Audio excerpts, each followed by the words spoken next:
Brighteon, bring it on. Brighteon, let's get it on. Brighteon. Okay, things are really looking awesome in some sectors. Welcome. This is Mike Adams here, and this is Brighteon Broadcast News for Wednesday, November 26th, 2025. As always, thank you for joining me. Greatly appreciated. I interviewed Marjorie Wildcraft today about the urgent need for food self-reliance.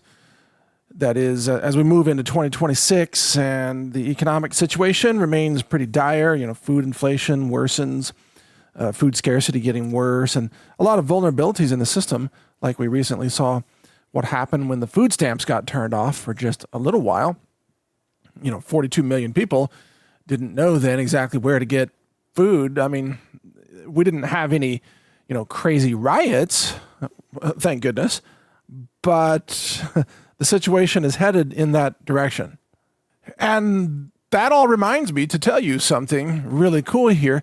I published a new book at books.brightlearn.ai. It's called The Self-Sufficient Flock, a complete guide to raising happy, healthy chickens naturally. Now, I think I may have mentioned this yesterday, but I've made improvements to this. And I've also published another book called Thrive on Less, the ultimate guide to outsmarting inflation, beating unemployment, and building wealth in any economy.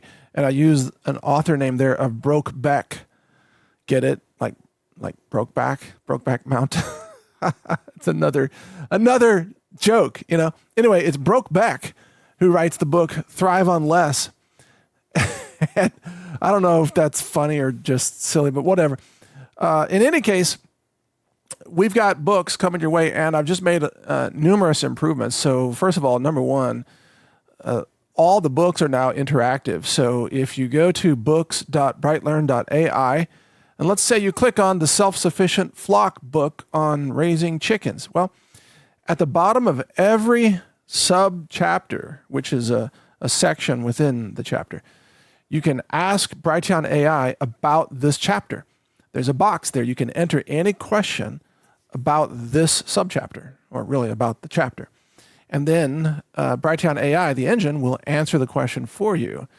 So that's now, it makes the books completely interactive. You can now, in effect, ask the book for additional information or questions.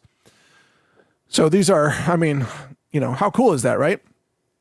Secondly, all the books have share icons for X.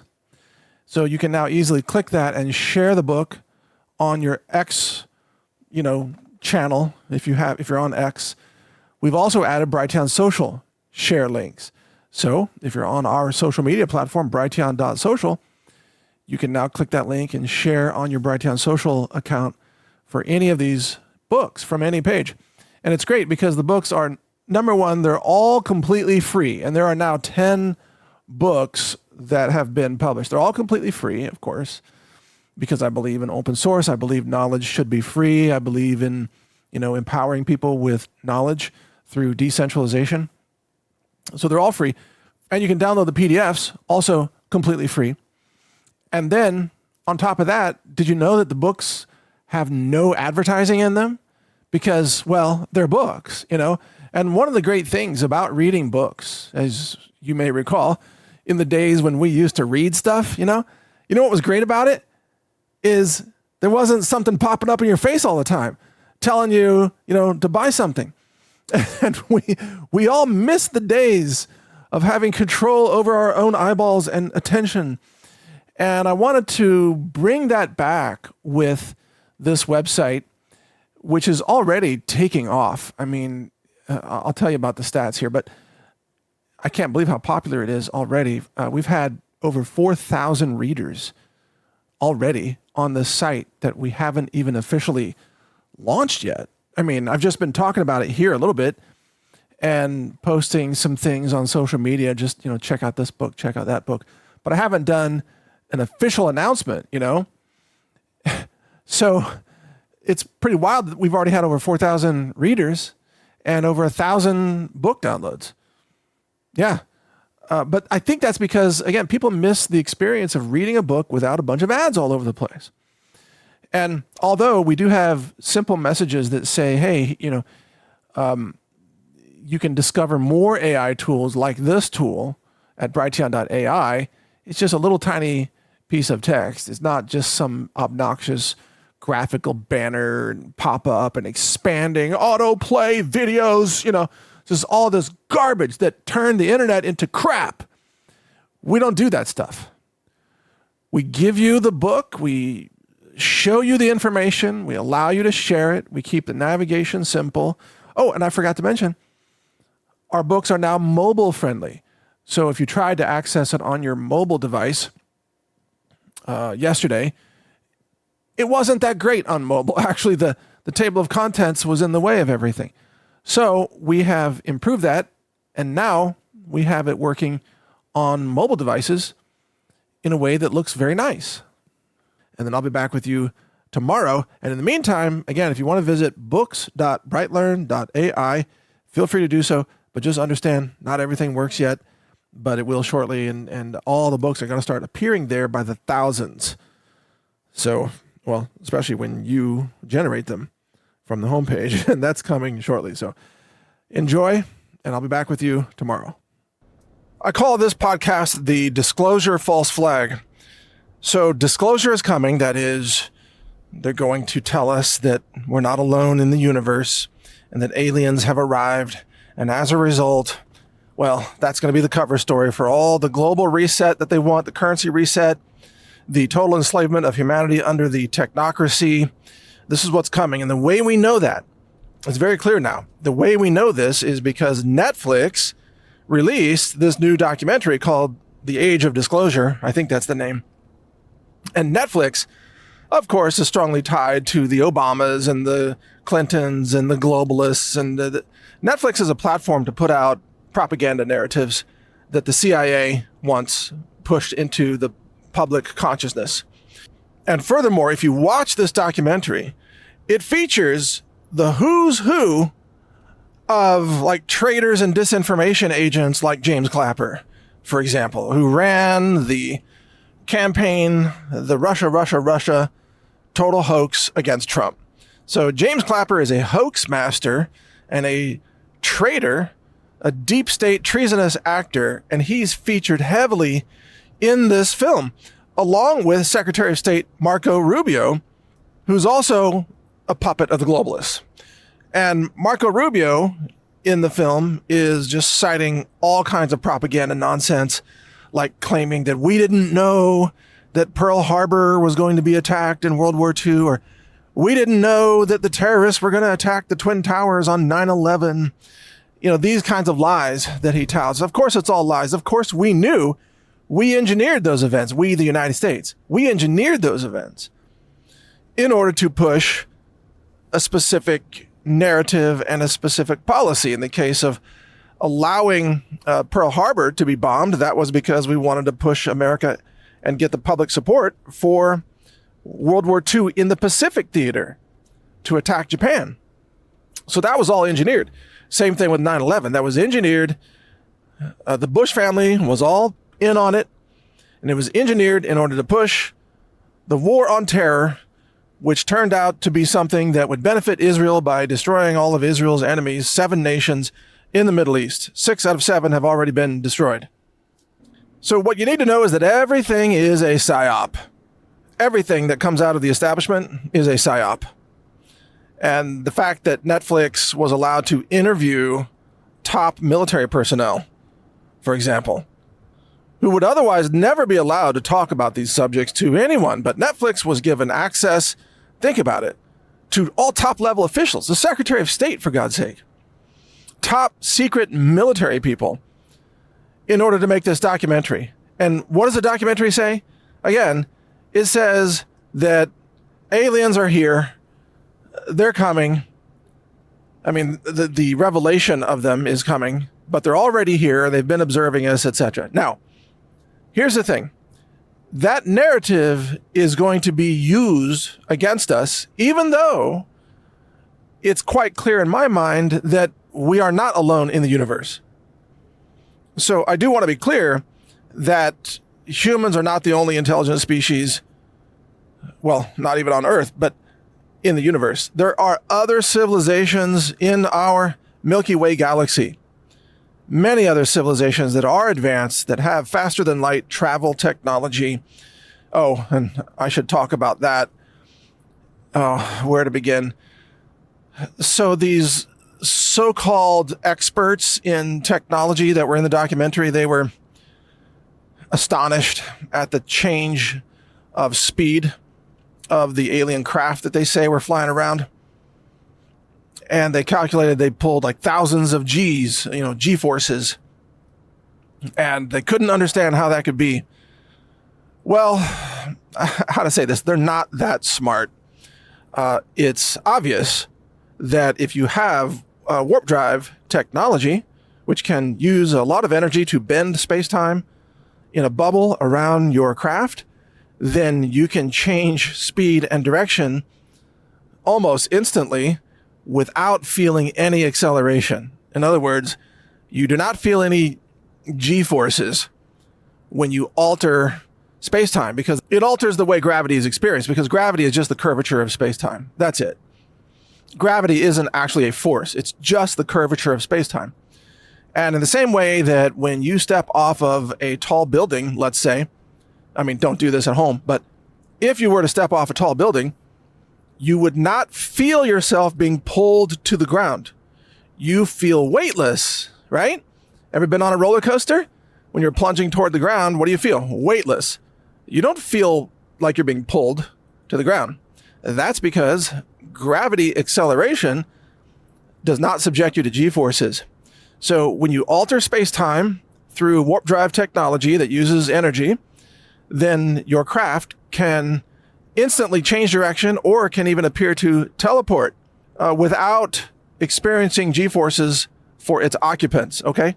But for some reason, and I consider this to be, common sense, but for some reason, all these experts have no idea that that even exists. They don't know how gravity works. They don't know. I mean, they're just not very smart people, okay? I don't know why that is. They're just, IQ 100 or whatever. So, yes, there are alien civilizations in our universe, and yes, they have advanced technology, including warp drive technology. Faster than light travel, or FTL travel, is, in my opinion, commonplace in our cosmos. It is a common technology like the combustion engine on Earth today. FTL drives. The thing is, you can't change the laws of physics, which means you have to use an extraordinary amount of energy to bend space-time. So FTL travel takes energy no matter what. It's not magic, it's physics. And depending on the mass or the size of the craft, the amount of energy required to bend space-time to create the appearance of traveling at multiples of the speed of light, which is c.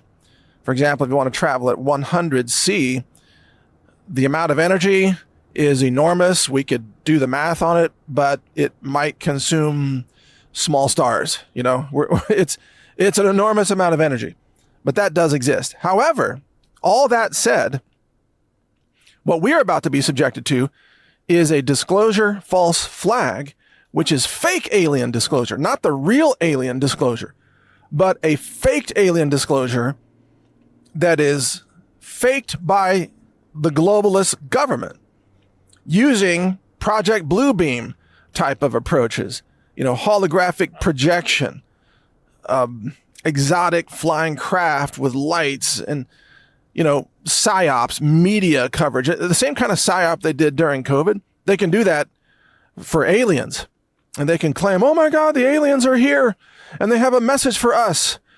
We all have to disarm and subject ourselves to biometric scanning or whatever the globalists want. And then when the markets crash, because everybody panics for some reason, I wouldn't panic. I'd be like, yeah, pretty much just as expected. But everybody's going to panic and start selling off the markets, and then that will be the excuse to reset the currency system. And they'll blame it all on aliens, which qualifies as force majeure for all financial contracts. So any of the banks that default on your deposits and your money vanishes everywhere, they're just going to say, oh, it's the aliens, just like during COVID, they all said, it's COVID, nothing we can do. It's aliens. So disclosure, it's the perfect cover story for enslaving humanity under technocracy and also concentrating power into the hands of world government. Because once we're faced with a so-called alien contact scenario, and who knows, maybe the aliens aren't nice. Maybe they're threatening war. War would be the perfect scenario for the globalists to say, oh my God, we're at war with the Greys or something. And because we're at war, we have to cut your electricity usage, Really, it's all about powering the AI data centers. But they want to find a way to take away your home or residential power. So if they can use the alien agenda narrative, they'll use it. And think about everything else. They can funnel trillions of dollars into the military industrial complex, even more than they do already. And what's the excuse? Oh, we gotta make alien hunting weapons, whatever nonsense they come out. We gotta hunt aliens. We gotta have them in laser guns. That's what they're gonna do. This is trillions of dollars vanishes and all the money printing is just boom. It's all gone. And then it explains everything. Really, it's the cover story for everything. It's like, how come we don't have power for the city of Los Angeles all week and everybody's dying? It's the aliens, Why are the food supply chains cratering and the shelves are half empty in the grocery store? It's the aliens. It's going to be everything. Why is my dollar worthless? Aliens. Why is there no gasoline at the gas station? Aliens.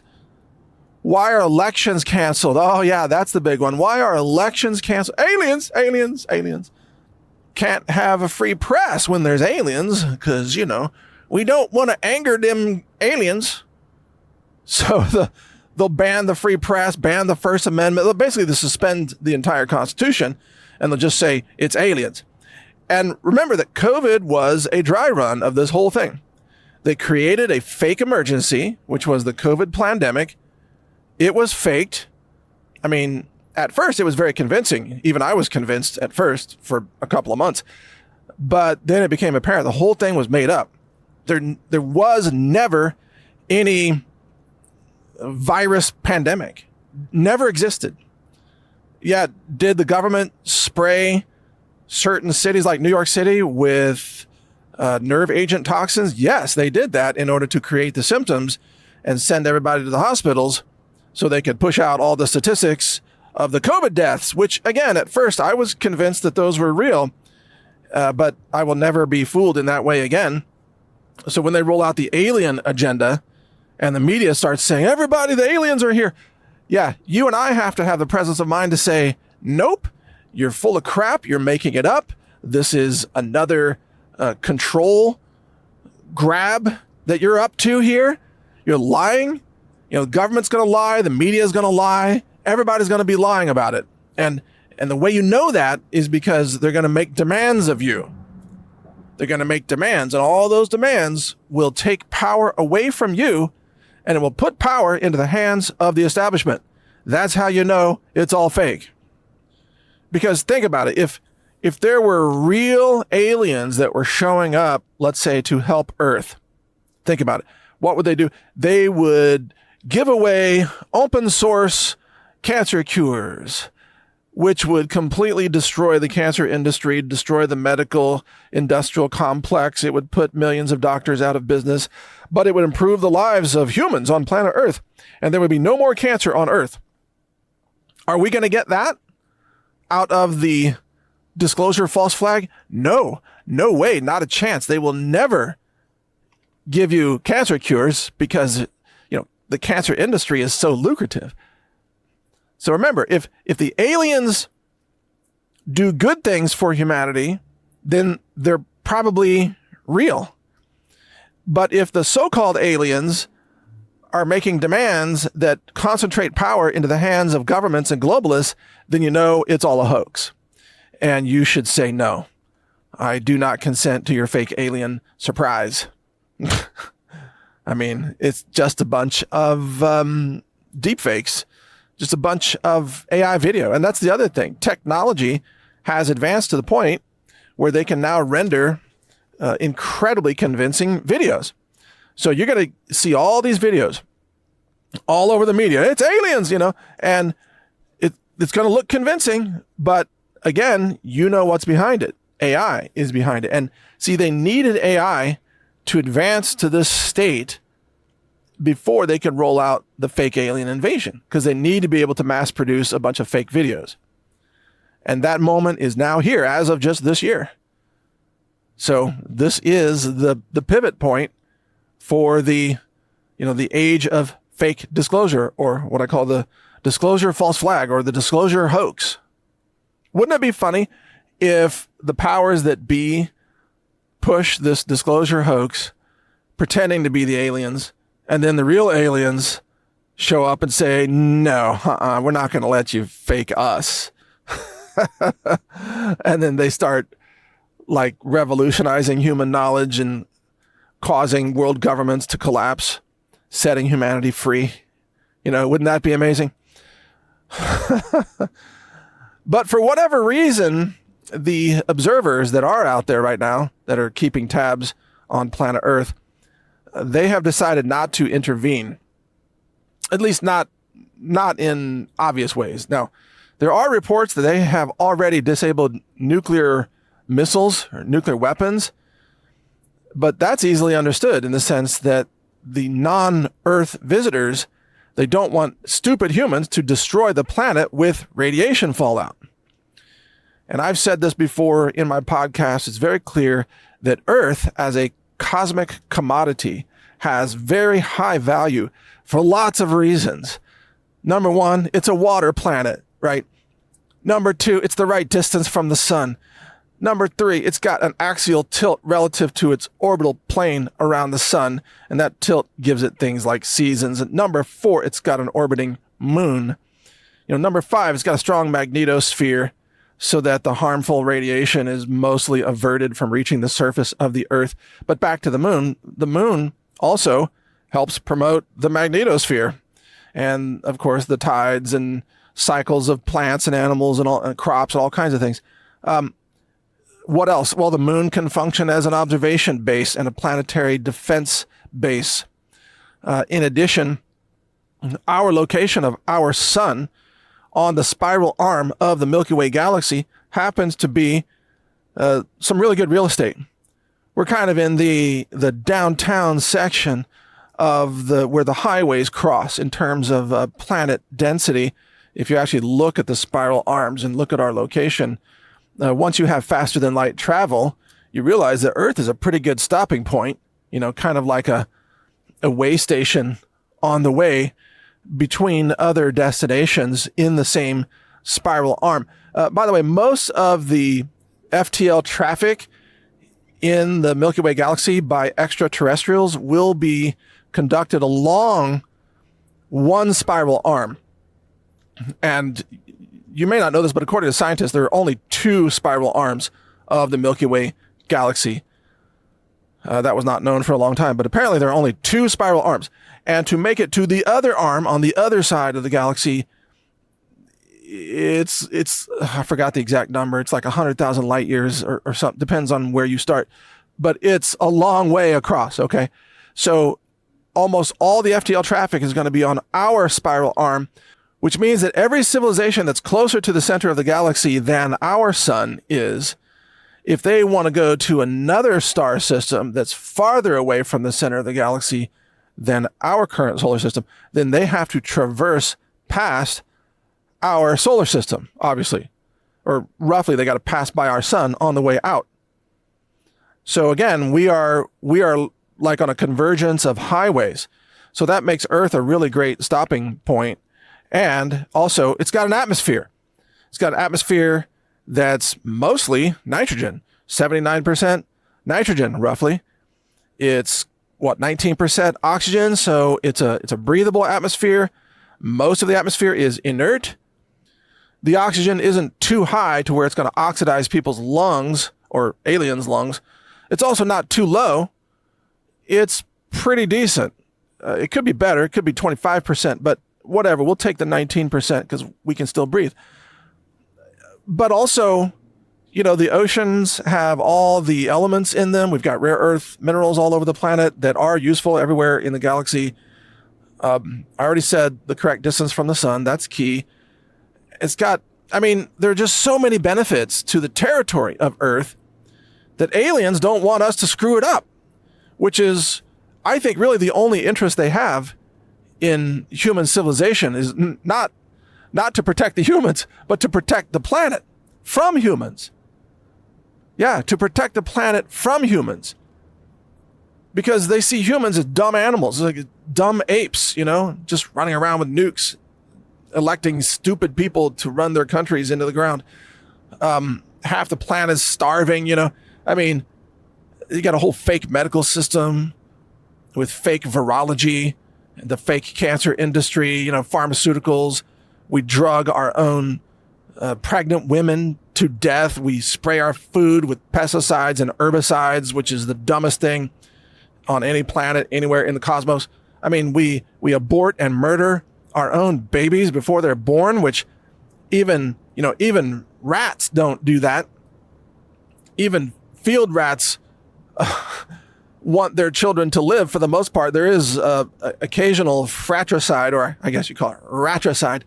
But for the most part, humans are the most violent creatures that these aliens have ever seen. The most violent, the most destructive, the most insanely stupid, but with enough technology to destroy the planet. So if there's any alien intervention on Earth that's legitimate, it's going to be for peace, to stop the nukes, not for war, not for concentrating power into the hands of government. It's going to be for peace, basically peace and maybe depopulation too, on top of that, to reduce human populations and save the ecosystem and stop the wars, etc. So I could see that happening. And maybe that's what's behind the globalist push right now for depopulation. Maybe they're getting orders from headquarters or something. Who knows? But whatever is officially rolled out in terms of disclosure, I do not trust. And you should not trust it either. Now, a couple things to wrap this up. I've got a new book generator that uses AI technology that is kicking ass. It's amazing. In fact, I'm going to turn this podcast into a book, an entire book. This book engine, which is about to be unleashed to the public, is at brightlearn.ai. Brightlearn.ai. And if you want to see the books that are already publicly available, you can download them and read them for free. And there's PDFs available. And we're going to have multilingual versions soon. Just go to books.brightlearn.ai.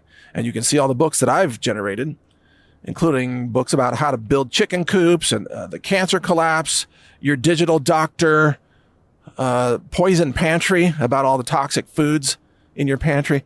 Yeah. I've already published these books, so they're available for you at no charge. Again, that's at books.brightlearn.ai. And you can use all of our AI tools at Brighteon.ai. That's the word bright, E-O-N, bright, E-O-N.ai. See all of our tools, use our AI engine. We've trained our AI engine on an enormous amount of content about UFOs and disclosure and previously classified documents from the Arlington Institute that the late John Peterson had donated to this project. Bless his soul. May he rest in peace.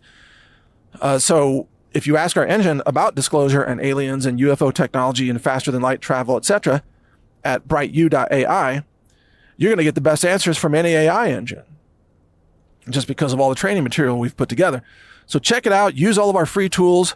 And feel free to follow me at brighteon.com. That's our video site. And brighteon.social. That's our social media site.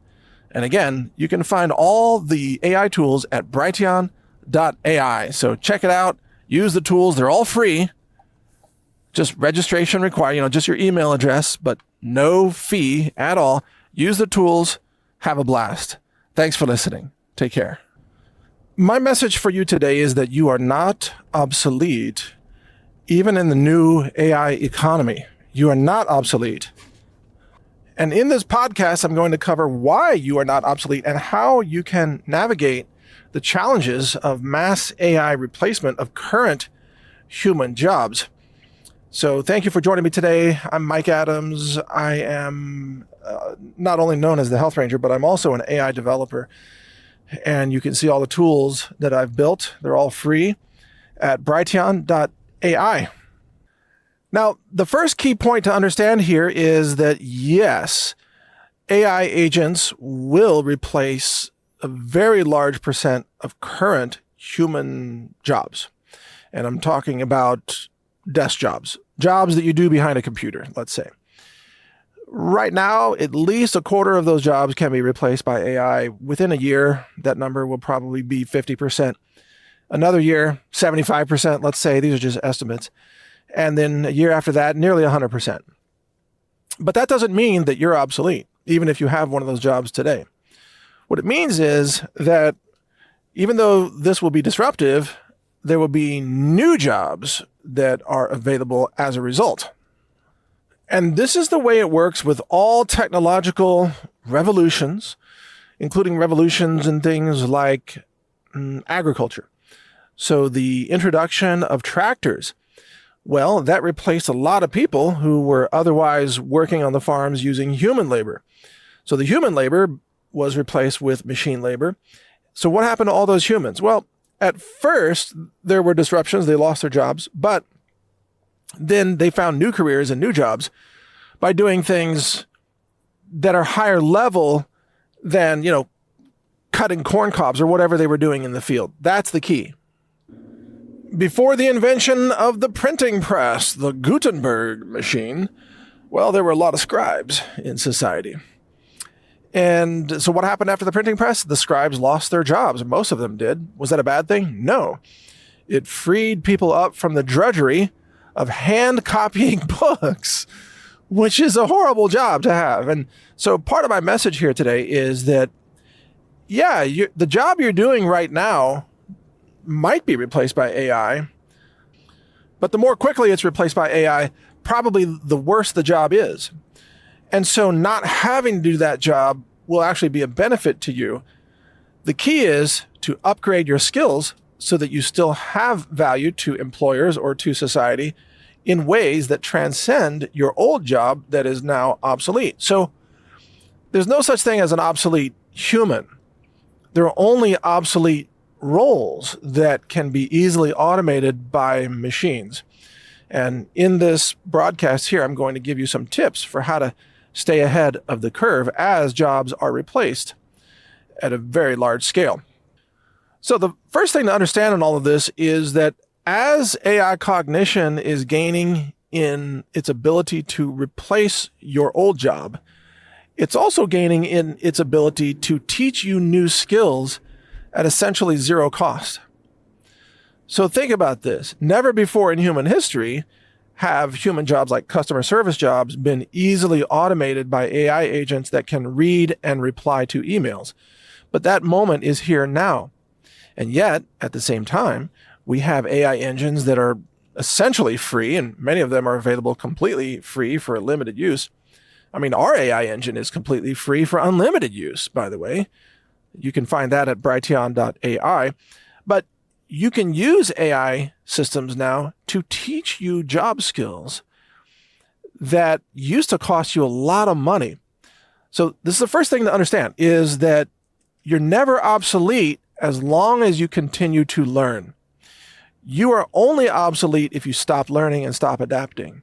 And that's your choice. So you can make sure you're never obsolete if you just keep on learning new skills. And now the barrier to learning new skills or new knowledge, the barrier is gone. You can learn anything you want to learn, completely free of charge. You can even use our new book generator engine at brightlearn.ai to generate books on any topic you want, to teach you anything. You can generate like a classroom book or an instruction book, a how-to book, anything you want, an academic explanation book, anything. And it will do it for free. And right now that engine is opening up to token holders, but there will be a free tier that's announced in a couple of weeks that will create shorter books for you, completely free of charge. And at the same time this is happening, understand that employers are no longer gauging people by their education or their college degree, let's say. The college degree, that has become obsolete in many ways. Although, certain degrees still carry more weight than others, that's changing rapidly. Because what really matters is a person's knowledge, and especially knowledge about how to use AI. So one of the best ways that you can maintain your relevance to the economy is to learn how to use AI. Because if you're having to switch jobs, if you have been replaced by AI, by learning how to use AI, you can get relatively easily hired by somebody else because you're the AI expert. Or you're an expert on AI in a certain area, a certain domain, like how to use AI to automate customer service, or how to use AI to classify loan applications, or how to use AI to generate reports for accounting, things like that.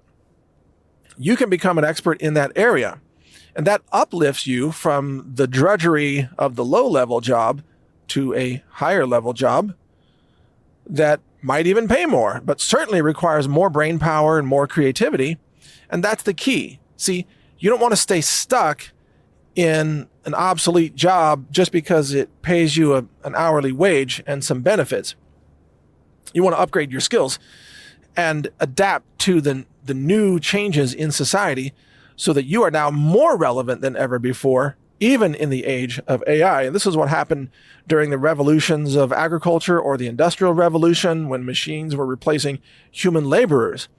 It didn't eliminate the need for human labor. It just shifted where that labor was being used. Same thing's true today for cognition.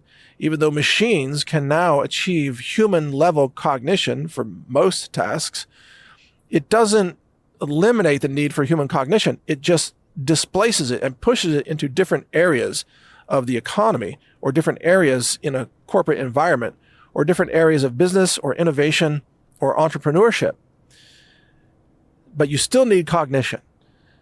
You still have an advantage over every machine. And that is, number one, you've got long-term planning capabilities, you've got memory, you've got wisdom, you've probably made mistakes in your life, and you've learned from those mistakes. You've got inspiration, creativity, and free will. And while you could argue that maybe the machines can simulate some of those things, they don't have them intrinsically like you do. And machines don't have a lot of good judgment about business decisions either, because they don't understand human society and human culture very well. So you still have an advantage over the machines, especially if you decide to launch a business idea using AI augmentation as a tool that can help you succeed. And that's another major point in this report, is that whatever you decide to do, not only is it a good idea to use AI to help educate you about that topic area, but if you decide to launch your own business, or have a business on the side, or to offer a service on the side, or whatever you're going to do to remain relevant, use AI to help you do that job better. You can use AI to help yourself market your services better. You can use AI to launch a website. You can use AI to do almost anything at this point, to process documents, to, translate, to do anything. Anything that requires cognition, in other words. So whereas a few years ago, perhaps you had a business idea, but it would have required you to hire 5 people in order to do the business, maybe you can automate the thing where it's only you. Maybe you're the only human in the business idea, and you have 5 or 10 AI agents. There's nothing wrong with that.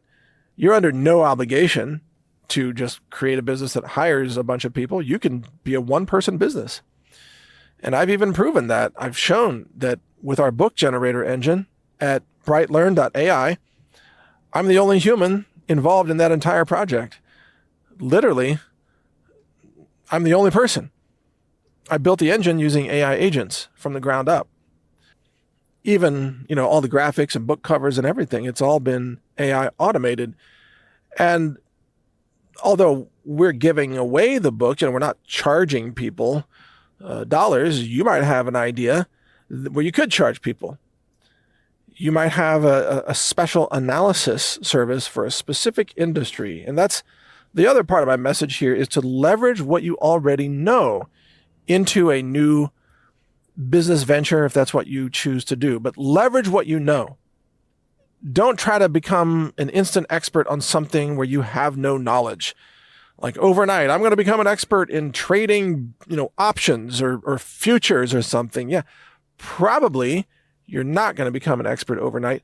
Probably it's going to take a number of years to become competent in that industry, because there's a lot of wisdom that's gained through some very hard lessons. So don't expect to become an expert instantly on a domain of knowledge, but you probably have a domain of knowledge. It could be from a hobby, it could be from a previous job or a current job, it could be from your area of study if you went to college, or if you've been working in just whatever you're interested in. That's where you have domain knowledge.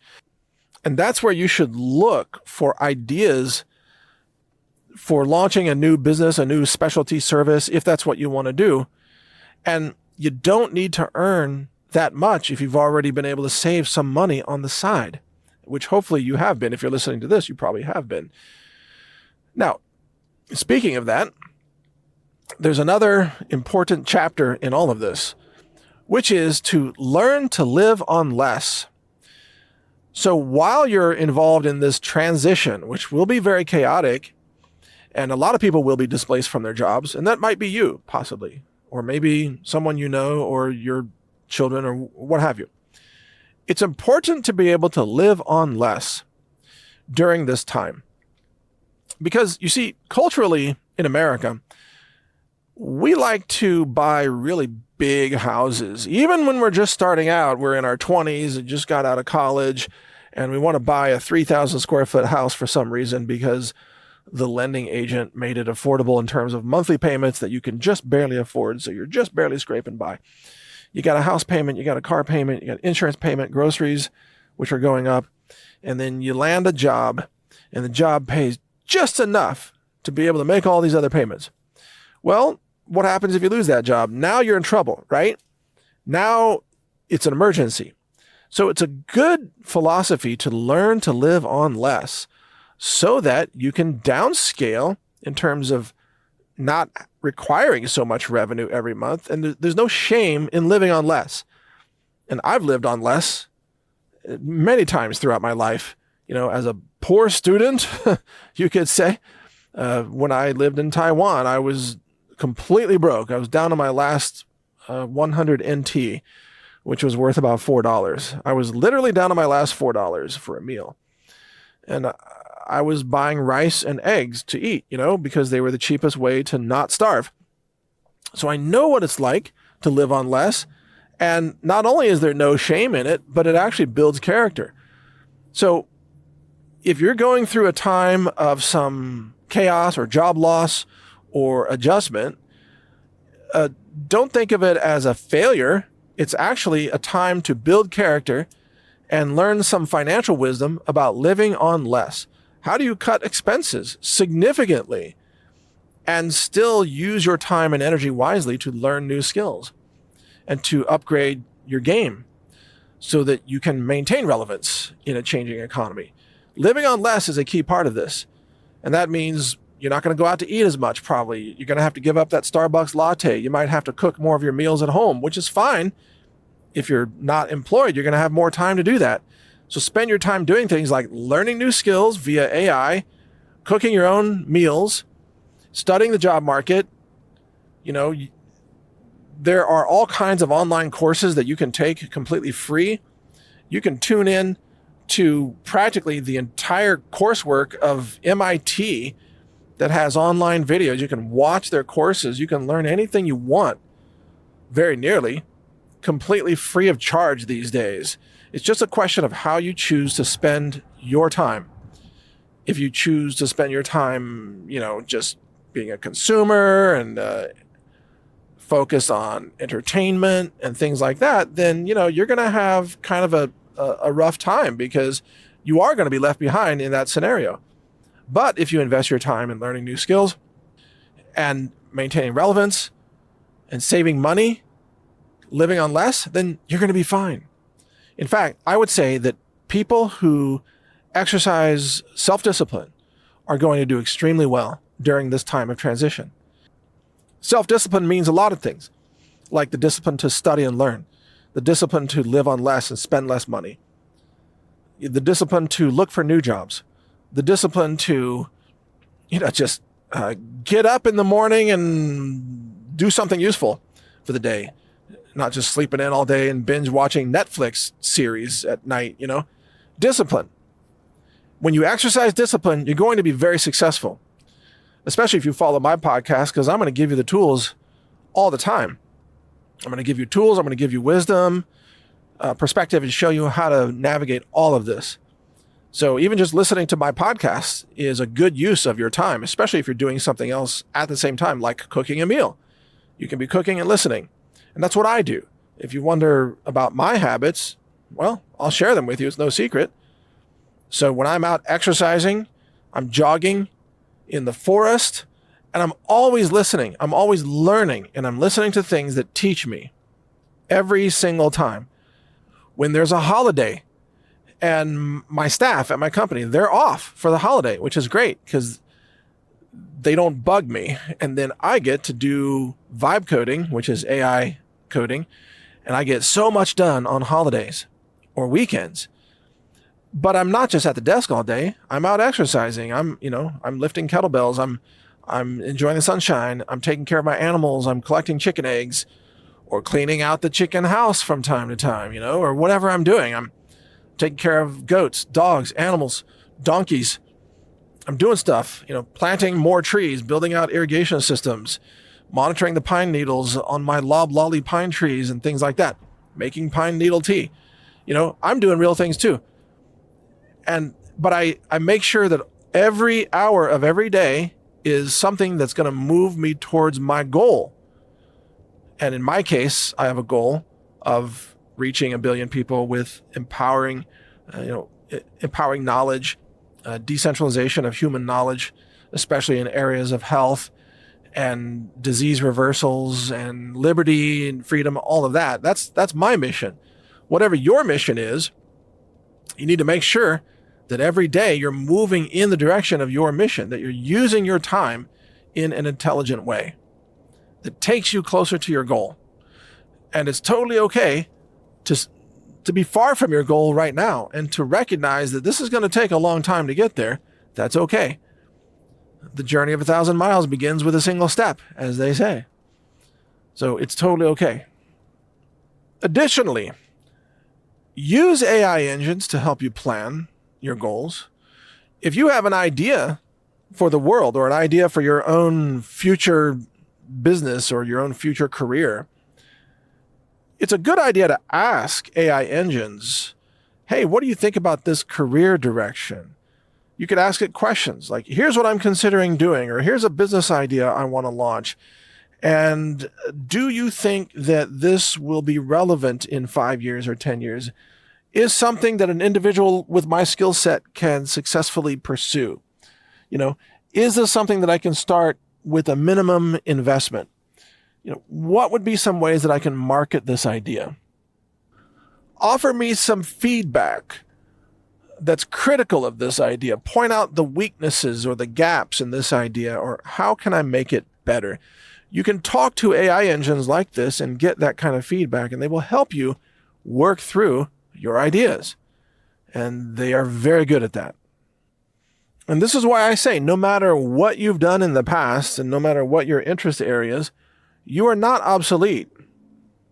And one of the fundamental reasons why that's true is because you're working in a human economy. And as a human yourself, you understand the needs and desires of other humans. So in a human economy, the fact that you are human tells you that you will have some resonance with the things that humans need. For example, if you want to offer a product in the marketplace, let's say you want to bake pastries or something, right? I mean, there's always going to be a place for baking pastries because some people will want pastries. Pastries are delicious, So there's always going to be humans that want to buy pastries. They're always willing to pay something for it.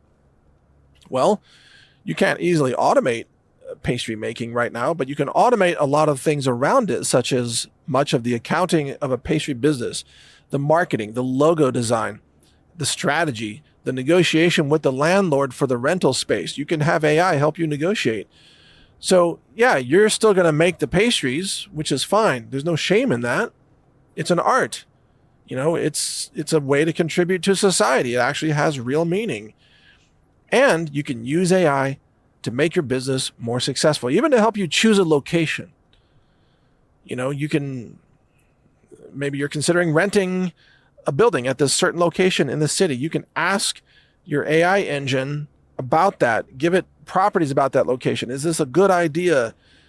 Will the economy support pastry purchases for years to come? What kind of pastries are most popular?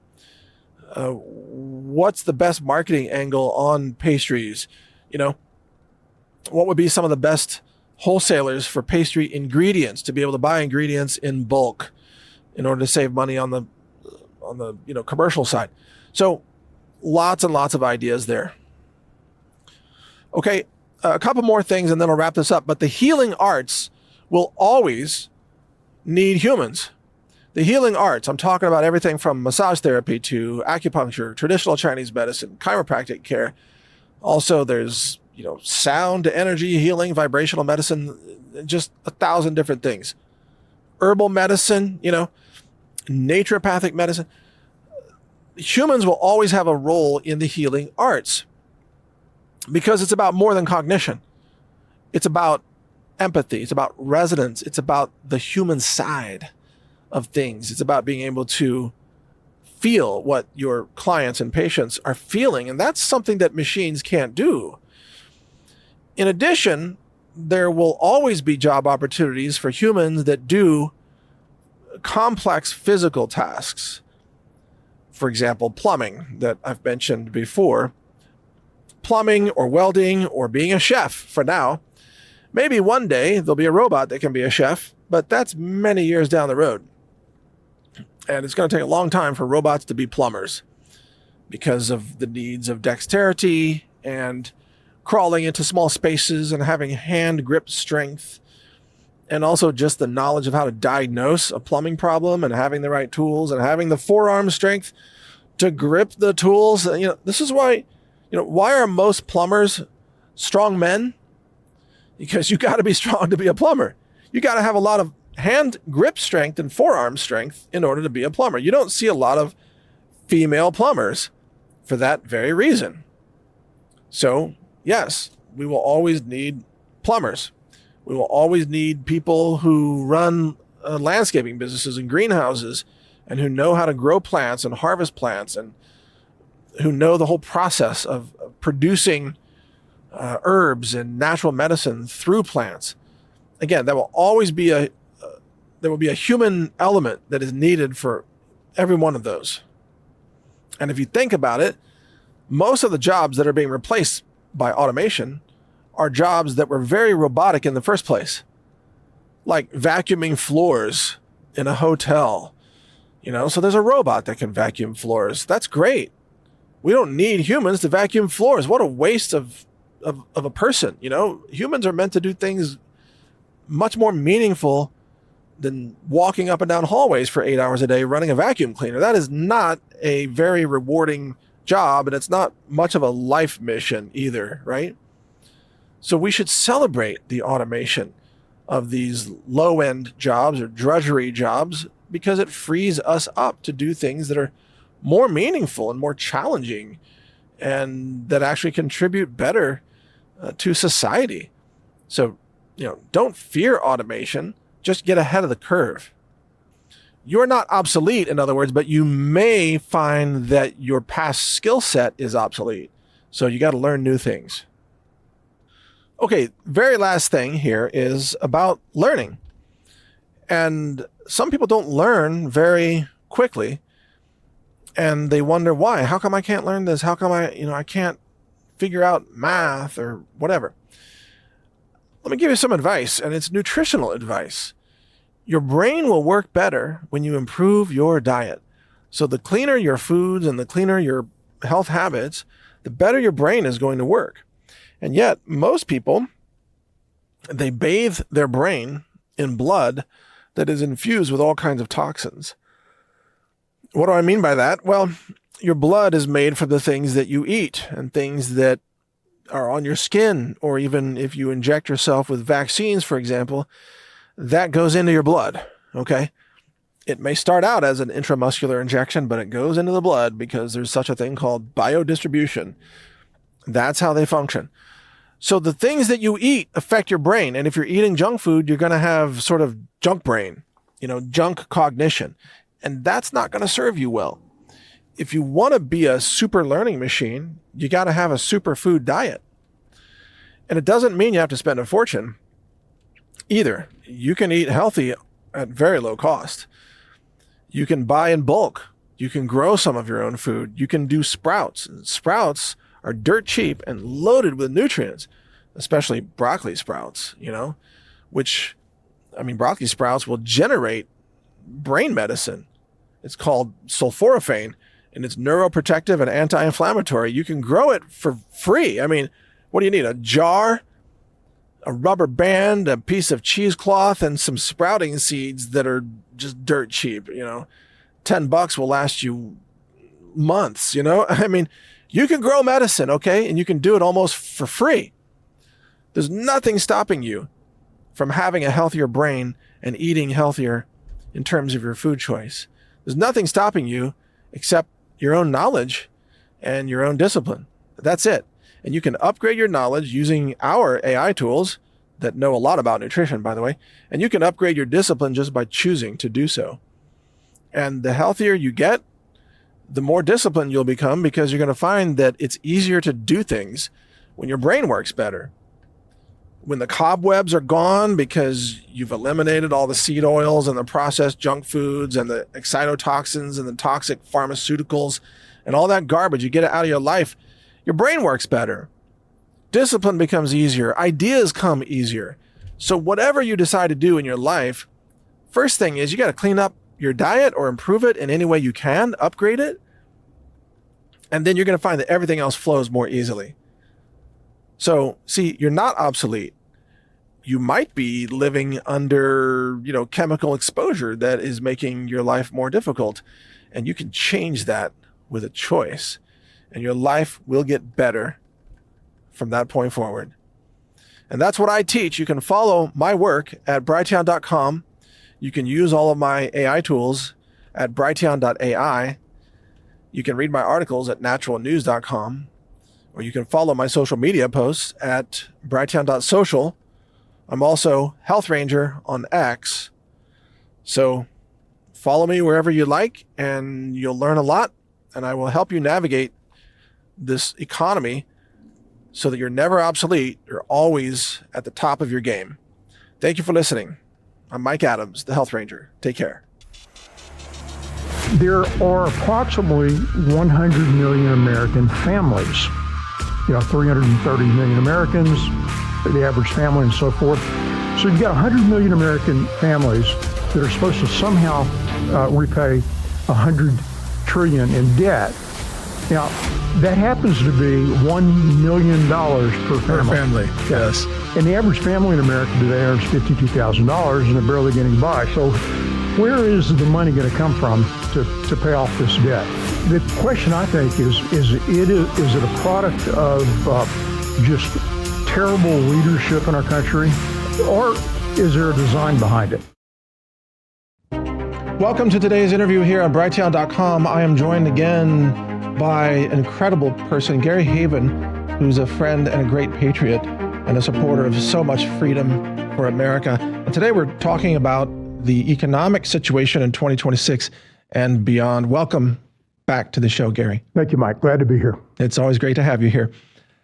Now, the economic outlook for many nations right now is pretty grim. Germany, for example, is suffering an industrial collapse due to loss of energy from Russia. The vast majority of German cities and towns are bankrupt. France and the UK suffering similar things. The United States may be experiencing an attempted reindustrialization because of Trump inviting a lot of external money to come in to build data centers largely, but microchip manufacturing, things like that. However, other sectors of the U.S. economy are not looking that great at the moment.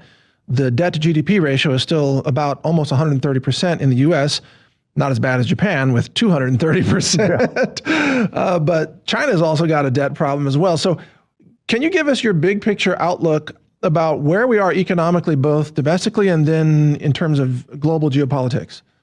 Yeah, Mike, it's funny. Back in, I think it was 2008, I was with George W. Bush. I took him to Haiti on my aircraft, along with his director of the budget management. And remember, this is 2008. I think we were in debt as a nation at about, $8 trillion or something like that. That sounds right. And I asked the president, what do you think about this debt? And both he and his director of the Office of Management and Budget said almost simultaneously, it's unsustainable. That was $30 trillion ago. Yeah. Right. We're at a point right now where, and I like to do the math on this. We're talking about 38 trillion in debt, but we also have unfunded liabilities. For example, Medicare and then the Social Security system, trillions of dollars that is owed but not counted on the books. Then we had federal pensions and a variety of things. Interest on the debt. What's that? Interest on the debt.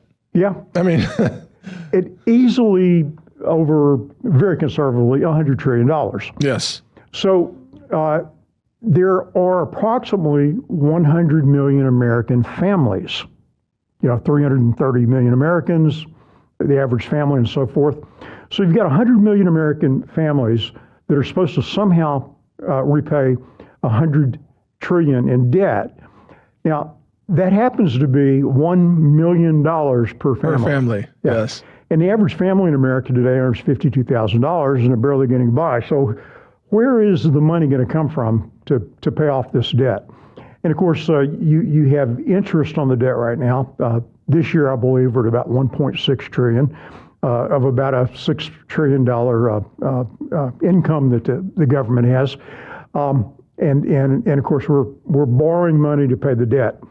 That looks like a lot of households. When a household has to borrow money to pay the minimum on the credit cards, which is what we're looking at here, you've got disaster in your hands. And that's whether it's a family or whether it's a nation. So it clearly is unsustainable. The question, I think, is it a product of just terrible leadership in our country? Well, a lot of it is. There's no question about that. Or is there a design behind it? And you've seen the book The Great Taking, where things have been put in place either through regulation or through laws where we don't actually own our stock anymore. And those people that are listening, they have a 401k and you're feeling pretty good about it. Well, show me the stock certificates in your 401k that are issued in your name. That you It's not in your name. Yeah. They quit doing that when the internet came along a number of years ago. They blamed it on paperwork. But in reality, we don't own our stocks. We have been given a right to those stocks. We can buy and sell, and that's good as long as things stay solvent. But at some point, the chickens are going to come home to roost, where the government can no longer borrow enough to pay the debt and continue to borrow.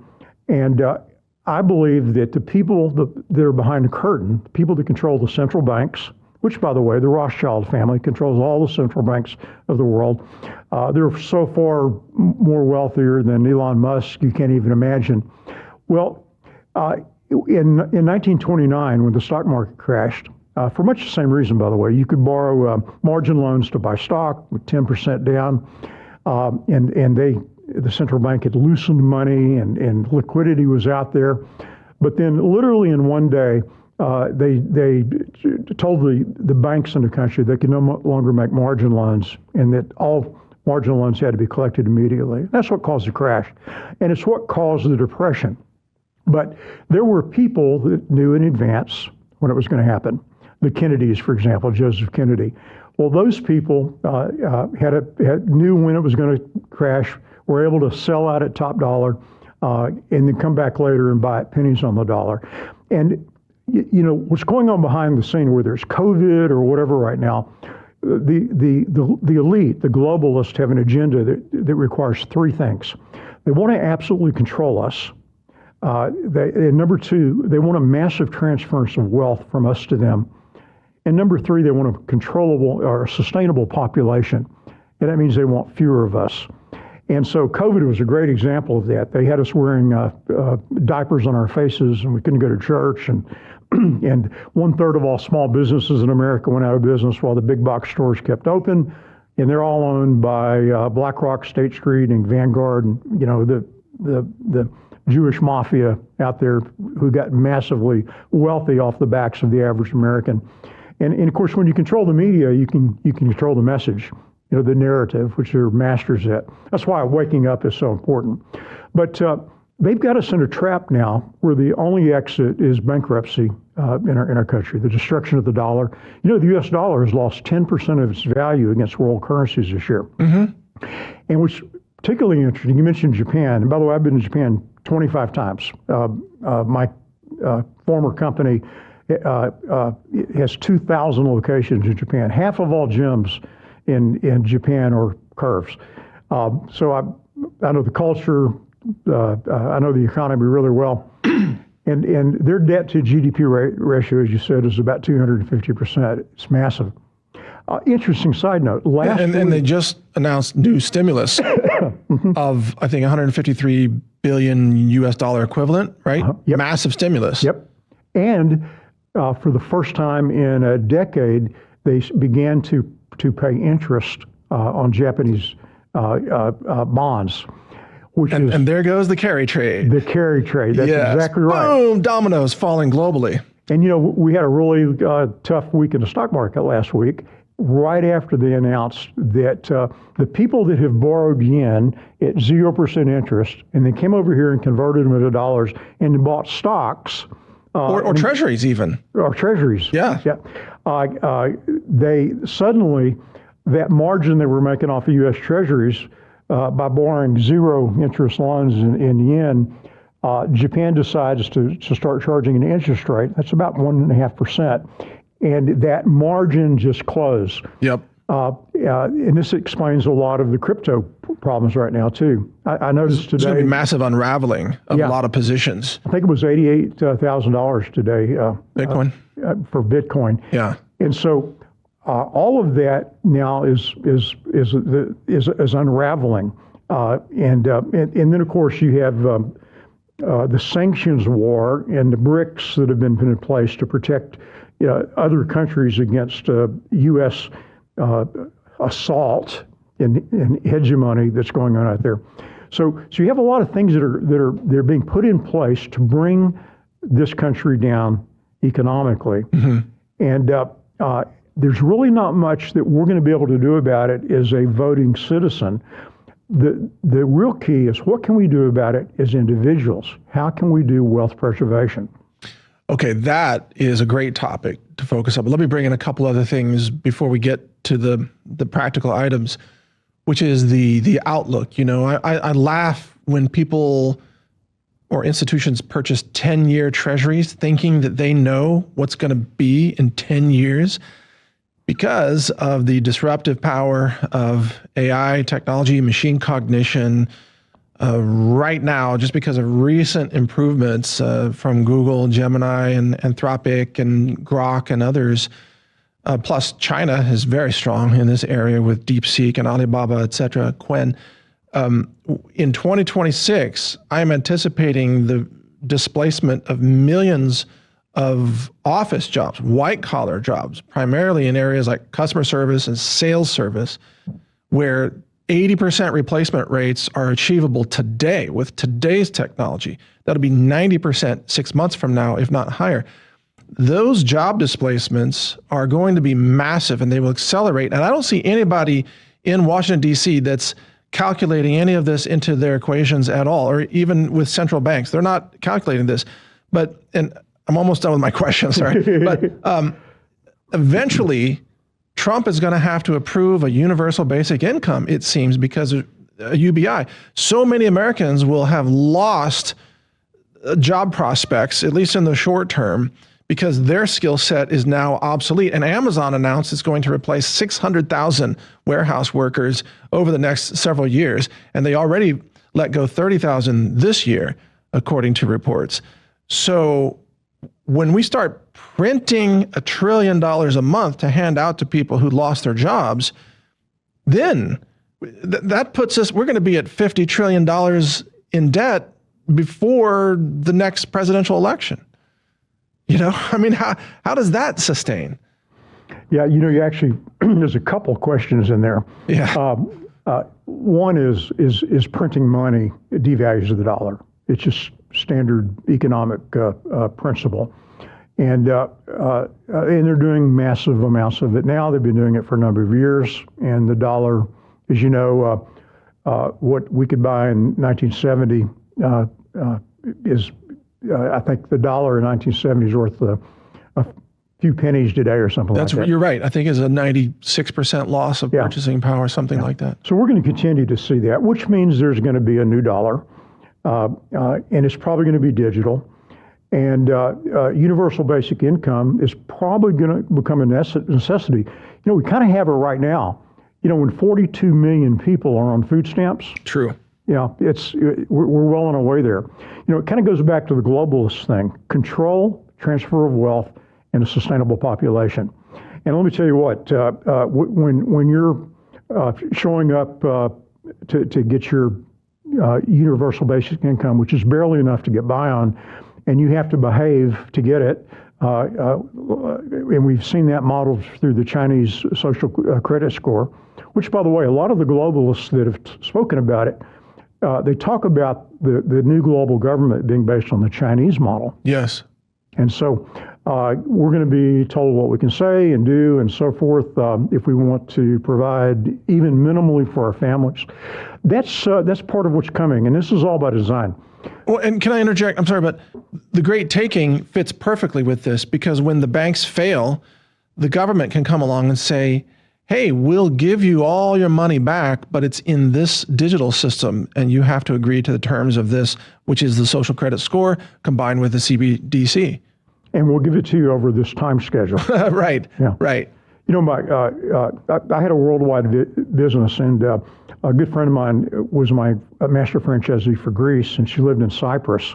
And when the Cypriot banking system shut down those years ago. I remember that, yeah. Well, she had just sold her house for 350,000 euros and had it in a bank, and suddenly her entire life savings was frozen. Yeah. And what was interesting was how they handled it. And that was a bail-in. It was the first trial for bail-in, and I actually got to experience it with her. I was on the phone with her almost daily. Here's what they did at first. They said, we're going to give everybody 10% of what they had on deposit. But here's what was interesting. 90% of the people had less, they had, $5,000 or euros in the bank. That was it. And only, 5% had any substantial amount of money to bank, much like it is here, right? And the problem was when they announced that, because it affected the 95% that we're gonna lose a little of something, they went to the streets. The masses rose up. So then they said, oh, wait a minute, we're going to rethink this. And then they came back and they left the 95% alone, which really didn't have any money. And they literally took almost everything from the 5% that were productive citizens. And that was their test. And I got to see it firsthand in that experience. And I remember the narratives around that was that we're going to punish the Russian money launderers. Yeah. But that's not who the customers were. Maybe there were some like that, but that's not the woman you knew. No. For example. And even in the U.S. right now, they have all of these ways to watch us and to make us report and to track things. If you go into the bank and you withdraw $5,000 out of your account, and you go the next day and withdraw $5,000, and you don't report it, okay, you've just committed a felony. Okay, people know that you can't take $10,000 out at once, but if you take it out over a couple of days, structuring. structuring, exactly. Yes. And so they have, and they blame it on drug money and a variety of other things, people not paying their taxes and so forth. Yeah, we are no longer citizens in this country. We're subjects. And boy, if you think it's bad now, wait till there's a crash.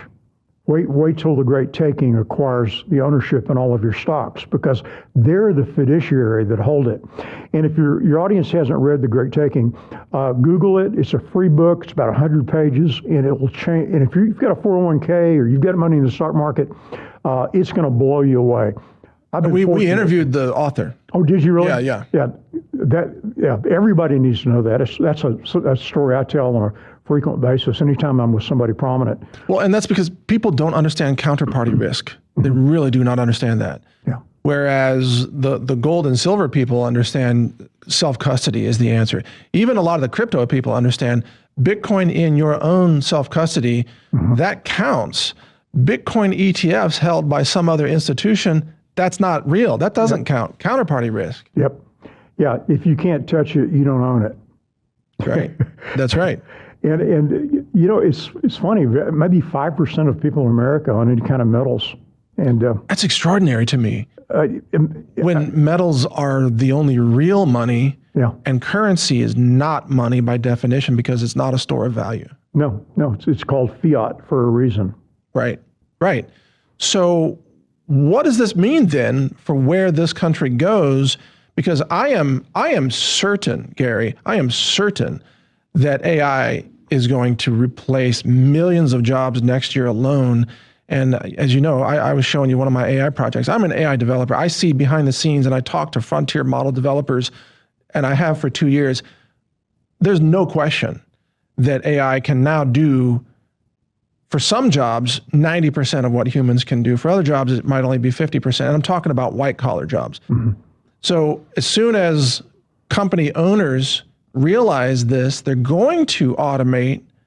And even if they don't fire the human workers, they're going to augment them with AI to where they won't hire other humans as they scale up, right? I mean, with your business, the business that you founded and ran for so many years so successfully, if you can have one human with 10 AI agents to handle customer service emails with better quality, with no complaints, nobody sick, nobody taking holidays, but better customer service for your customers, wouldn't you augment the human worker with AI? Absolutely. Yes, and you wouldn't do it because of a moral concern. You would do it to be competitive. Exactly. Because if you didn't do it, somebody else would take your market share. Yep. And that's the reality of the marketplace, right? Exactly. Yeah, there's some good news in the midst of this. In fact, there's a lot of good news. Let's kind of talk about that for a minute. Do you know that there were more millionaires made in America during the Great Depression than at any other period in history? I didn't know that. Yeah. That's interesting. And then because of disruption. And we're about to have disruption with AI as it goes through our industries. And those people that are thinking and that are discovering and innovating are going to figure out ways that AI can be used as a tool to add value to their circumstances. That's right. And I happen to be talking to somebody, but you can't talk about it today because you can't announce it yet. No, that's okay. But I get exactly what you're saying. You're absolutely right. And actually, I have the same conclusion that for every person who loses a job to AI, that actually can free humanity from the drudgery of low cognition jobs. Yeah. And through retraining, which is now free because you can learn any skill you want at zero cost by using free AI agents, you can get an MBA education from AI. And let me say this, Gary, every employer in America, the corporate employers now, well, I can't say every, but most, they no longer emphasize what degree you have. They emphasize whether you know how to use AI in your job. If you come in with a resume like, I know how to use AI, I know how to semi-automate this job, you're hired. And you can teach that. I mean, you can have AI teach you that at home at no cost. So there's no barrier to upgrading your job skills right now. Yes. No barrier. The only barrier is the barrier that people put on themselves. And you know what? That applies to really everything in life. This is going to be a fantastic opportunity for thinking people Yes. that are willing to adapt and willing to take the tool and embrace it rather than be afraid of it. But it's going to be disruptive. And I agree with sure. you. I think we're going to see a basic universal income. And as I mentioned, I think we already have that, with 42 million people on food stamps. By the way, the amount of money, the average amount of money that a person gets for their family on food stamps is about $250. Yeah. That's hard it doesn't to eat. feed your family. No. Yeah, it's amazing. But that's what we're going to find with universal basic income when it becomes a reality. It's going to be barely enough to survive. True. After all, they don't want us to eat meat, right? That's true. They've let us know on that. No, they want you to be dependent on the system. Yeah. So it's just barely enough to survive. Yep. By design. So I think the points we're making here is don't sit back and allow yourself to be a victim of the disruption. Right. Okay? And there's a lot of aspects to that. One is start prepping yourself to be a productive person in the new economy that's coming, because there's going to be incredible opportunities for people. There'll be more millionaires made in this disruption than there was during the 1930s. But it's those people that are thinking correctly, thinking well, that have the courage and the willingness to work hard. I wasn't able to build my company because I was lazy. No one ever accused you of being lazy, that's for sure. Somebody asked me on an interview, you built the largest fitness franchise in the world. Do you consider yourself lucky? Lucky? Yeah. And I said, well, I learned something. The harder I work, the luckier I get.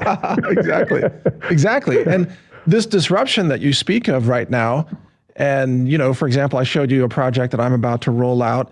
There are new opportunities that did not exist before that can be, look, I've seen ideas, I've seen prototypes of ideas that are but a shadow of what I just showed you that instantly received hundreds of millions of dollars in VC funding.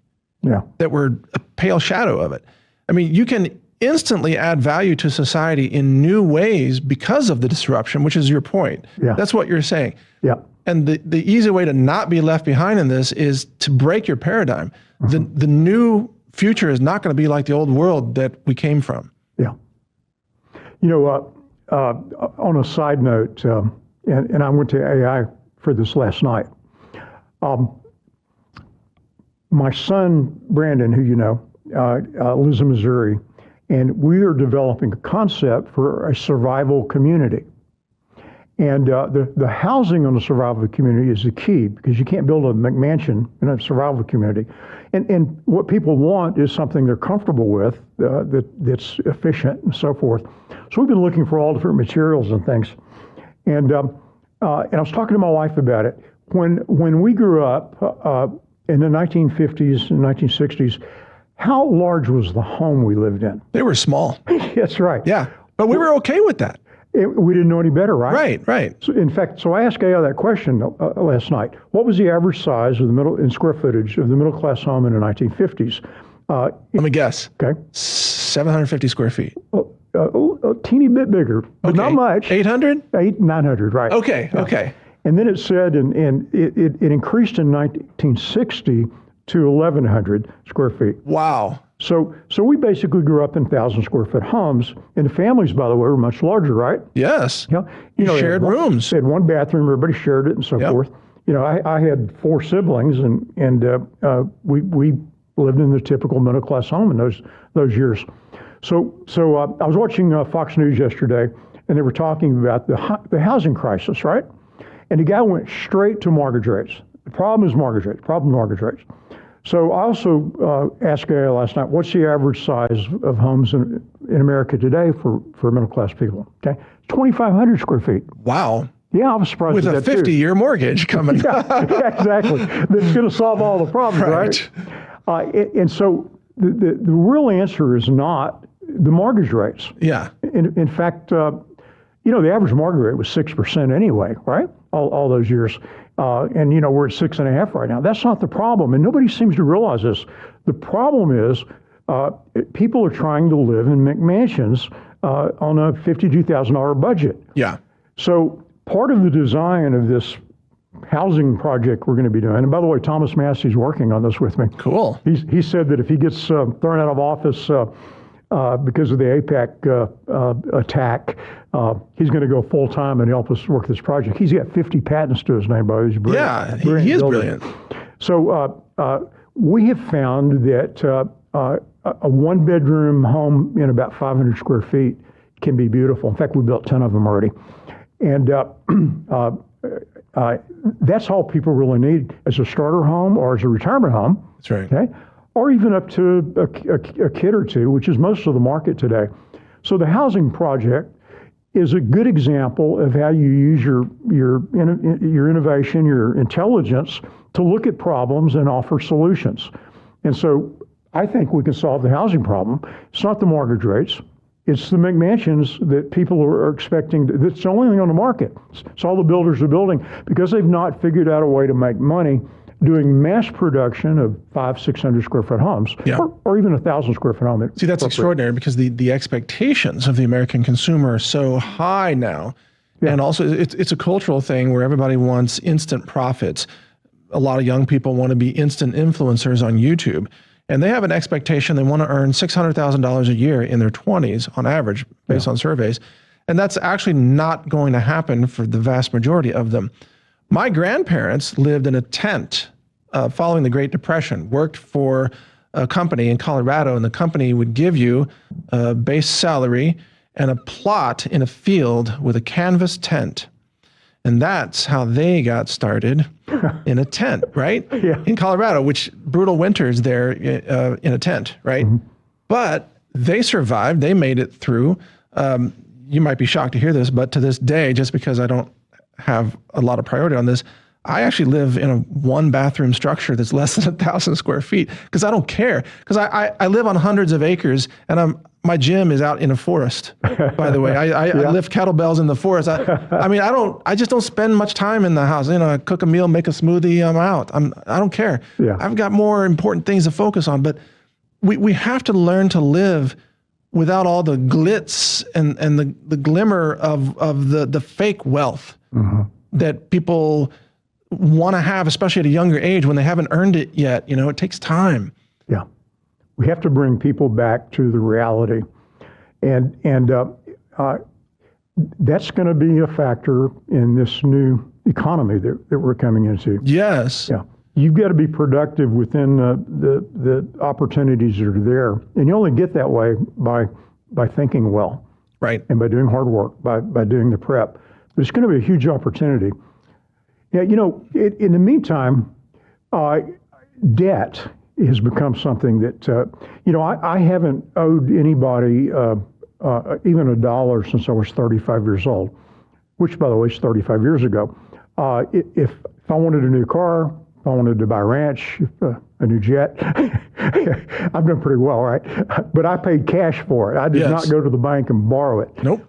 And less paperwork that way too. Yeah, and you're like me. You're also debt free.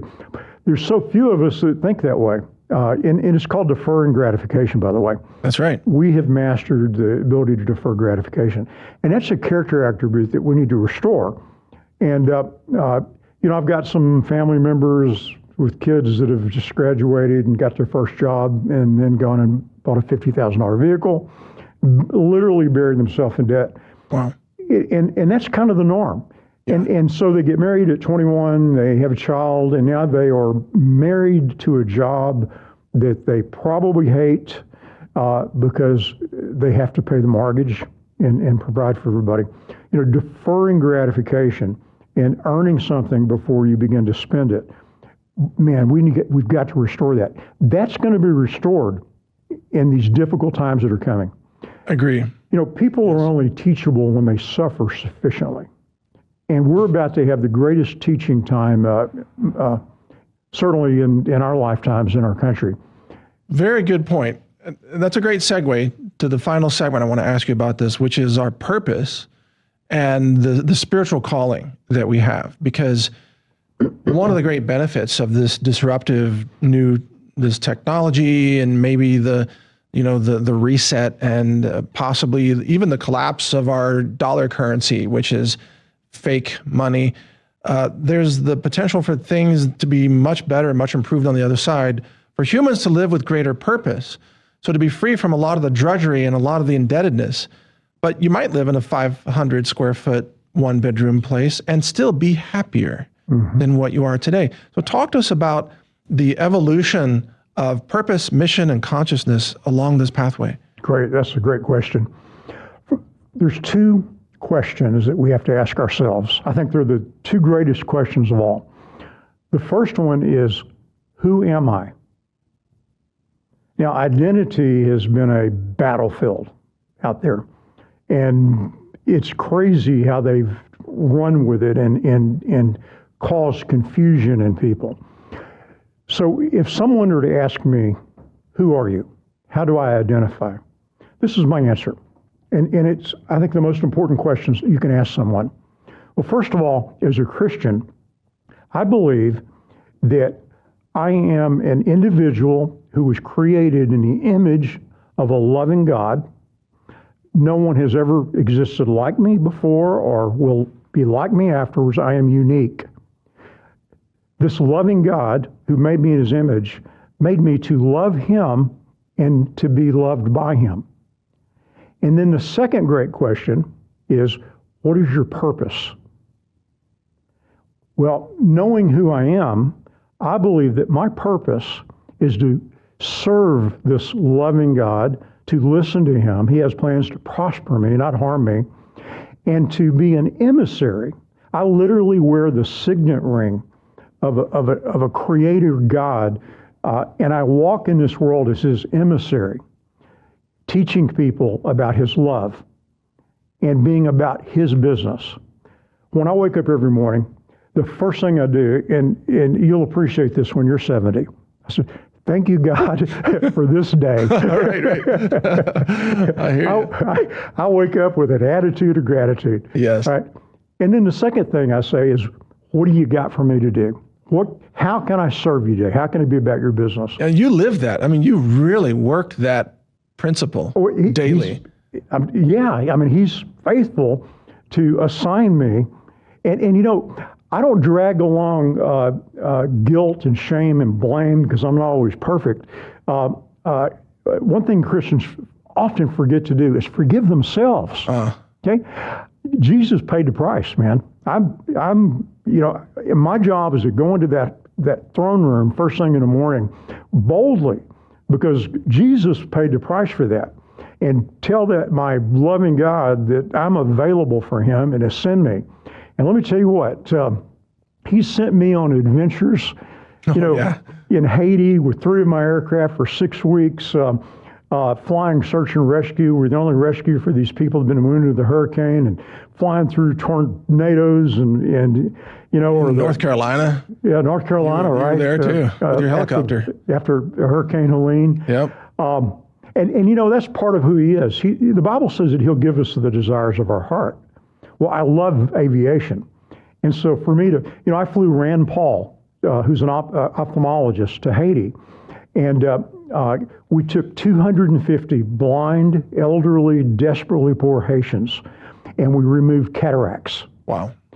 We gave 250 blind people sight. Transformative. I get to do that because I know who I am, and I know why I am. And so living your life out at that level, there's nothing to fear. There's only joy and hope and purpose. It doesn't mean things always go the right way, but when you stumble, it's probably a learning opportunity. So that when you get up, Zig Ziglar, the old motivational, he was my personal friend, my personal mentor. Oh, really? Wow. Yeah. Talk about and literally God put him in my life. He'd call me in the morning and stuff. But Zig used to say, it's not how fast you run that wins the race. It's how quickly you get up after you fall. That's extraordinary. And there's a quote, maybe it's Mark Twain. He seems to have said everything, but the 2 most important days in your life are the day you were born and then the day you find out why. Yeah. And that's what you're speaking to. And what you and I have in common is that, and this is a blessing, that we know why we're here. And so there's no question in our minds when we wake up, what is our mission today? Now, yeah, the Lord might give us different tasks or different challenges on each given day, different setbacks to work through, or different opportunities. But we don't wake up and think, life is pointless. Yeah. Like that thought, it's just not in my reality. Yeah. And that's a blessing. How many antidepressants did you take today? Yeah, right. My whole life, that's a zero. Yeah. That's a zero for life, I don't have time to be depressed. No. I mean, it's extraordinary to me, but I'm glad you're speaking on this because a lot of people are losing. See, we talked about AI replacement in jobs. A lot of people, their identity is so tied to their job that if they lose their job and they start to think, oh my God, I've just been replaced by a machine. Yeah. I'm worthless. I'm a worthless human. That is, don't dwell on that. Up your skills, up your knowledge, do better for your future. And that's all up to you. Nobody's going to come along in this realm. No government official is going to come along and rescue you. You got to take it upon yourself with your God-given creativity and intelligence to revolutionize your own future. And that's our message today, is to seize that moment and make your future better. I spoke last week at a senior high school in a small town. And I talk about a tough audience, by the way. Oh, yeah. 14 to 18-year-olds. Yeah. I spoke the next day in Waco in front of the entire prominent citizens of the community, judges. I had a Texas Supreme Court justice on the front row. That was nothing. It was the high school that kept me up. But I told these kids, and I'm going to tell your audience too, that all of you have a secret weapon. Okay, it's kind of like Batman. You may not know it, but I'm going to tell you what it is right now. All of you have free will. All of you are free moral agents. You have been given a life to live as you choose, if you dare to take responsibility for who you really are. Now, we're products of our environment, but with free will, we get to choose much of our environment. We certainly get to choose how we react to our environment. Yes. I had a tough childhood. I left home at 16. I had to give blood to eat.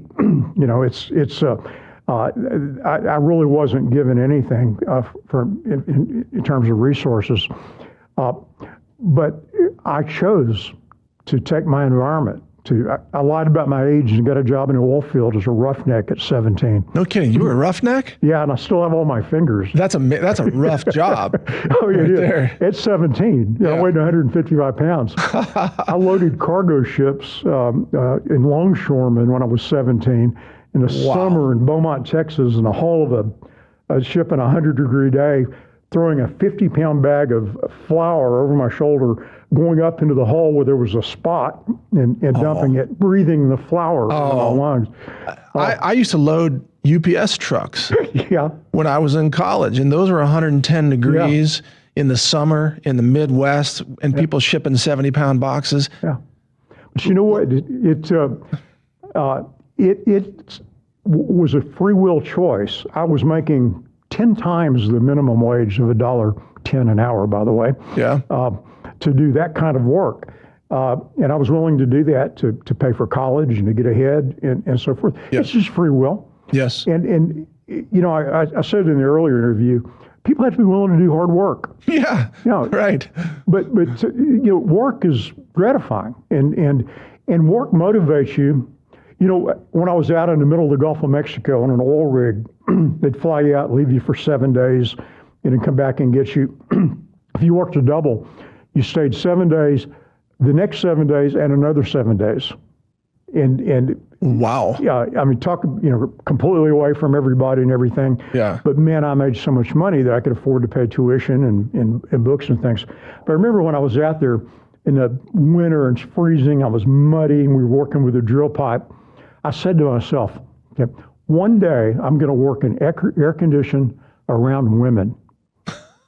And I'm the founder of Curves. Yeah, with right. my wife. That's exactly what you built. It motivated me to do what I ultimately was able to do. You just didn't know they would all be lesbians. No, wait a minute. I'm kidding. You know what? You saw the South Park episode of that Curves where they depicted us, but that was just a comedy show. Oh, that's just comedy. I'm just kidding too. But anyway, free moral agency is a great gift we have if we realize it. That's our secret weapon. And if you own it, and if you know who you are, you're a child of the King of the universe who's got plans for you and purposes for you, and that's how you define yourself, and that's how you live your life. The opportunities, that's certainly how I was able to not just make a fortune, but to make a difference. See, and that's the beauty of it. It's more important to make a difference than to make a fortune, but it's great when you can do both, because then with the fortune, you can often make a bigger difference when it's applied with principles, which is exactly what you do. Well, another Zig Ziglar quote, you can get anything in your life you want if you just help enough other people get what they want. That's right. I remember that quote. That's exactly true. You solve even a small problem for 1 billion people, you become a billionaire. Yeah. I mean, and that's a maturity about understanding that profit cannot be based on extraction from others in a win-lose dynamic, but rather in a win-win dynamic of helping others and then being helped yourself at the same time. You know, a quote that, I guess I made it up. Joy is a byproduct of the good you do for others. I like that. You know, when and my wife often goes with me on these missions, sitting in a helicopter beside me, North Carolina, or Haiti with the aircraft, rescuing people. At the end of the day, knowing you've literally saved lives, you've fed thousands of people, you go to sleep that night with a smile on your face. That's joy. That's right. That's how I want to live my life. Yeah. Amen. That's inspiring. You're a great inspiration to me and to so many others who are watching. Thank you for all that you do, Gary. It's always a pleasure to have you here, and you're always welcome anytime. Thank you, Mike. I enjoy it immensely, and I'm standing beside you in all you do. Well, thank you so much, and I'm standing with you on what you do, and we are, you and I and our audience and all our supporters, we are literally changing the world, making it a better place, uplifting people with knowledge and skills, and with messages of inspiration, even during difficult and chaotic economic times. Yeah. We're not here preaching doom today. Yeah. We're preaching free will. Yeah. And adaptation, and that's what's going to get people through. And knowing that we are children of a God that loves all of us, no matter what race we are. That's right. That's right. And knowing that makes all the difference in the world. And the only currency that counts at the end is your currency with our Creator. Yeah. And that you can earn every day in what you do, every single day. And that bank account you do take with you when you go. Yep. Well done, my faithful servant. Exactly, exactly. Well, thank you so much, Gary. It's an honor to have you here today. Always a pleasure. And thank all of you for watching. Mike Adams here with Gary Haven at the Brighteon.com studios in Texas. God bless you all, and God bless America. Take care. We've got turmeric root powder back in stock at healthrangerstore.com.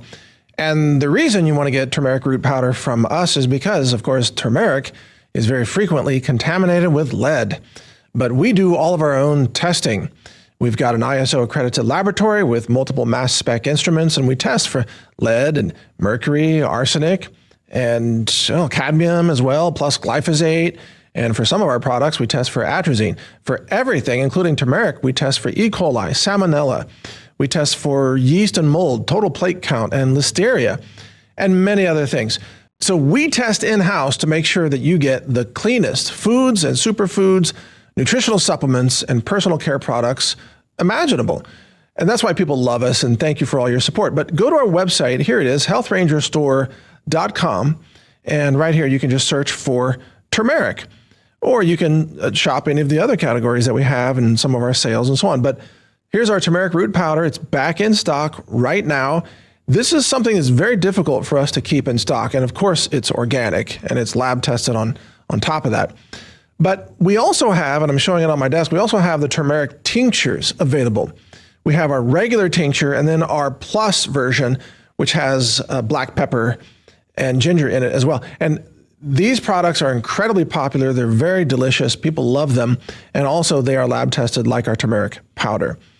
So if you want to learn about turmeric and why it's so beneficial, you can go to, well, any AI engine or use our AI, which is trained on nutrition.